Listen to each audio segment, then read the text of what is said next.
Tá Comhaontas Glas ag Aire áras agar a chur an Trevor Sargent sa tír. Mar atá sé fé láthair. Tá deacracht gacéin duine agus gacéin gnó mar a bhfuil creadúnas agus airgid fáil, ísachtaí fáil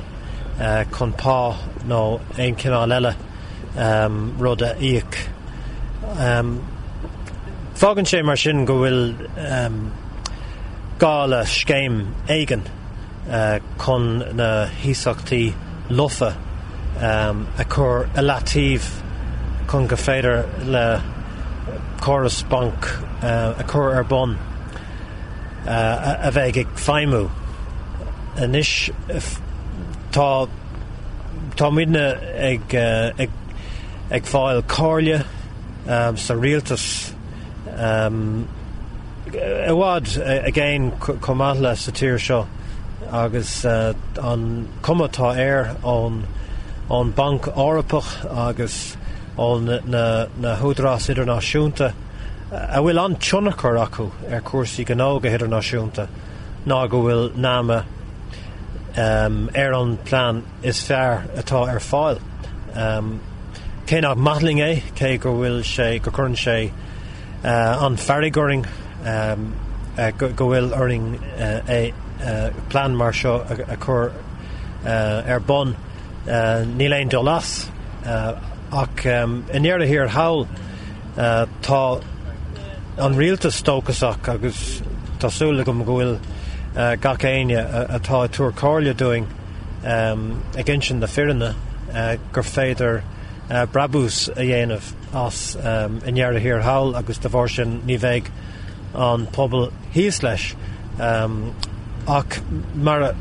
is oldúin go léir ní féidir a bheith cinnte faoin tochaí ach sin an cáirle is fearr atá ann. Se agus céir é de thóram faoi policy Ina Gael agus party an Lucht Oibre faoi? Well, tá náma de cinál éigean a gceist leis an dáphartaí eile luigh tú. Tá Party Lucht Oibre a chur béim ar náisiúnú na manc mar a bheith fág súl agus go banúsach beg stocha beg shelf ag an bubble ar na bancanna ar ein cuma agus gach seans go meg shelf níos mó fós le teacht déitá rá go bhfuil cinál náisiúnú a gceistan sin ar ein cuma, so níl difriocht comór sin idir planana na páirtithe mar an géine le Fine Gael tá siad na caint mar eall ar scéim a ríist a bhfuil cosúlachtaí ann le náma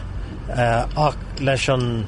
plé atá acu ó thaobh banc mach agus drogfanc tá an cáirle go idirnáisiúnta ag ráling nach bhfuil sé succar agus cílmhar agus atá an plán atá ag an rialtas ach ag an am céine tá tuairimí maithe dar lomsa ag an dáphartaí eile ar ein cuma mar atá ag an Comhaontas Glas agus tá midnas a Comhaontas Glas mar chuid an rialtas ag obair ar lasathe sareachtaíochta atá molta agus tá mé dóchasach gur féidir leis an dáphartaí eile lasathe a bhola agus an ghlachfaí ó siúd freisin ag an airgeadis mar chuid an phróiséis an coiste céim an coiste atá le teacht dar lomsa is ceistí náma agus ceistí feidh na airgeadis na tíre nach bhfuil éon pártaí amháin anon a stúrú gan cearr ó pháirtí eile agus tá mé súil gur féidir ling roint comhoibriú chur ar bun in anón go bhfuil an saol polaitíochta an acranach. Se agus an ceist déirnach an bhfuil tú dógsa go méid sibh an fórmhórdan gná phobal a thuirt libh agus go méach muoine na cú as náma mar soldait tá an chuid dóibh beidir fórmhórda cú in aige, you know? Well, mesan má cuirtar ceist ar aine ar bhain le til airgid a íoc féic fórmhór daoine in aig. Tásúla gom gur féidir le daoine ghlacha leis nach féidir faice dhéanamh agus ní dólam a gcuiread go bhfuil rogha rómhór a gcuing. Má táid in aig náma tá sé deacair le rá cad é bhfuilimiid a bhábhar, mar fé láthair an rogha atá ann ná is dócha rudí trí na chéile, choras trí na chéile. Now, ní lisa gom an bhfuil aine ag freagart na ceiste sin ar bhd le Cúrsaí a bheith trí na chéile. Mar atáid má leanan Cúrsaí raig mar atá sé, ní féidir le fermióirí ísachtaí a áil chun síolta chur, ní féidir le luc gnó ísachtaí a áil chun bilí a íoc, fágann sé gur méid Cúrsaí díostaíochta dul in olcais, agus go banúsach ní dólan go léine a bhábhar a lehéad a scéil. Agus tá muidne mar rialtas freigrach as ádas agar a chur ar Cúrsaí Eacnamaíochta, agus an cóirlias fearrtá going nach bhfuil aon dul as fillár Eacnama.